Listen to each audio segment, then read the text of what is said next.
Hi friends, welcome to Ragas kitchen. நீங்க நம்ம channel subscribe பண்ணலன்னா கீழ இருக்க சப்ஸ்கிரைப் பட்டன் பிரஸ் பண்ணிக்கோங்க. அப்படியே பக்கத்துல இருக்க பெல் பட்டனையும் பிரஸ் பண்ணிக்கோங்க. அதுல ஆல் என்ற ஆப்ஷனை பிரஸ் பண்ணிக்கோங்க फ्रेंड्स. அப்பதான் நான் அப்லோட் பண்ற வீடியோஸை நீங்க மிஸ் பண்ணாம பார்க்க முடியும். फ्रेंड्स, இன்னைக்கு வீடியோல ரொம்ப ஆரோக்கியமான ஒரு டிஃபன் எப்படி பண்றதா फ्रेंड्स பார்க்க போறோம். கருப்பு கொண்ட கடலையில நல்லா சூப்பரான ஒரு தோசை பார்க்க போறோங்க. ரொம்ப டேஸ்டியா இருக்கும். சோ மிஸ் பண்ணிராதீங்க. அதுக்கு இன்னைக்கு ஒரு பவுல்ல ஒரு கப் அளவுக்கு கருப்பு கொண்ட கடலை எடுத்துர்க்கேங்க. ஒரு கப் கருப்பு கொண்ட கடலைக்கு ஒரு கப் அளவுக்கு இட்லி அரிசி நம்ம சேர்த்திக்க போறோம். சாதாரணமாவே வெள்ளை கொண்ட கடலை விட கருப்பு வந்து ரொம்ப ஹெல்த்திங்க, ரொம்ப ஆரோக்கியமானது. இந்த கருப்பு கொண்ட கடலையில வந்து நிறைய நார்ச்சத்து, நிறைய புரதச்சத்து இருக்குங்க. அது ரொம்ப நம்ம உடம்புக்கு நல்லது. ஈவன் வெயிட் லாஸ் பண்றவங்க கூட இதை வந்து நம்ம சேர்த்திக்கலாம். இது கூடவே ஒரு ஸ்பூன் அளவுக்கு வெந்தயம் சேர்த்திக்கிறேங்க. எவ்வளோ கருப்பு கொண்ட கடலை எடுக்கிறீங்களோ அதே அளவுக்கு நீங்கள் அரிசி எடுத்துக்கோங்க. இப்போ இது மூணையும் நல்லா கழுவிட்டு தண்ணி தேவையான அளவுக்கு தண்ணி ஊற்றி ஊற வச்சுருங்க. ஒரு 7லேருந்து 8 மணி நேரம் நல்லா ஊறட்டும். அரிசியும் நல்லா ஊறணுங்க. அதே மாதிரி கருப்பு கொண்ட கடலை நல்லா ஊறணும். பாருங்கள், இப்போ நல்லா ஊறிடுச்சு.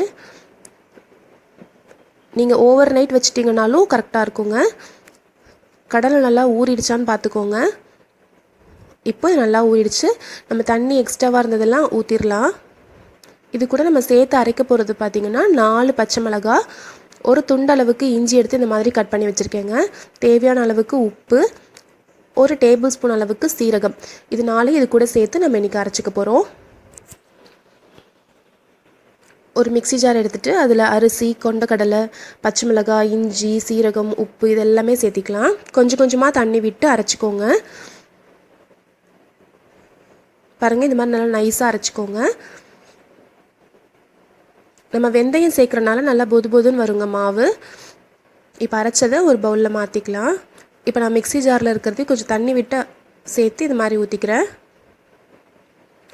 இதை நல்லா கலந்து விட்டுக்கோங்க. இது வந்து நம்மளுக்கு புளிக்கணும்னு தேவை கிடையாதுங்க. இந்த மாவில் அப்படியே நம்ம வந்து தோசை ஊற்றிக்கலாம்.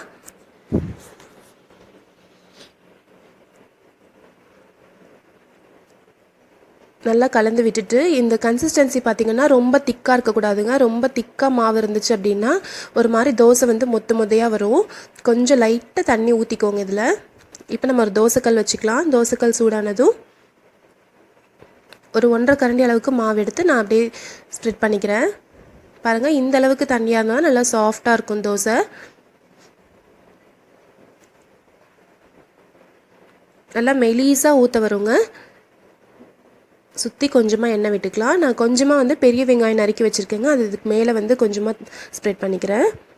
நீங்கள் வெங்காயம், கொத்தமல்லி இதெல்லாம் தோசைக்கு மேலே போடணும்னு நினச்சிங்கன்னா நல்லா மாவாக இருக்கப்பவே இதுக்கு மேலே விட்டு இது மாதிரி லைட்டாக அழுத்தி விடுங்க. அப்போ தான் வந்து வெங்காயம் திருப்பி போடுறப்ப உதிராமல் இருக்கும்.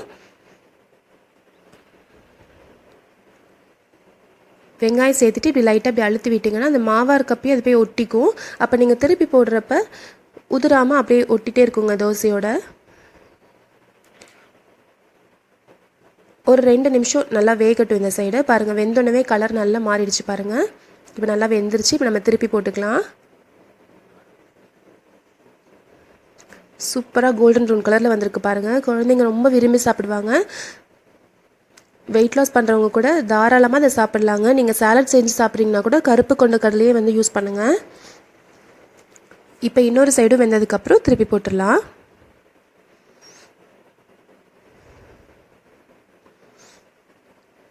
சுவையான கருப்பு கொண்ட கடலை தோசை ரெடி ஆயிடுச்சுங்க. கண்டிப்பாக ட்ரை பண்ணி பாருங்கள். இது கூட தேங்காய் சட்னி, கார சட்னி இது எல்லாமே சூப்பராக சூட் ஆகுங்க. ஈவன் சாம்பார் வச்சு சாப்பிட்டா கூட ரொம்ப டேஸ்ட்டாக இருக்கும். இந்த ரெசிபி கண்டிப்பாக உங்களுக்கு பிடிச்சிருக்குன்னு நினைக்கிறேன் ஃப்ரெண்ட்ஸ். பிடிச்சிருந்துச்சுன்னா நம்ம சேனல் ராகாஸ் கிச்சனில் ஒரு லைக் கொடுங்க. ஃப்ரெண்ட்ஸ் கூட ஷேர் பண்ணிக்கோங்க. சப்ஸ்கிரைப் பண்ணி வச்சுக்கோங்க. தேங்க்யூ.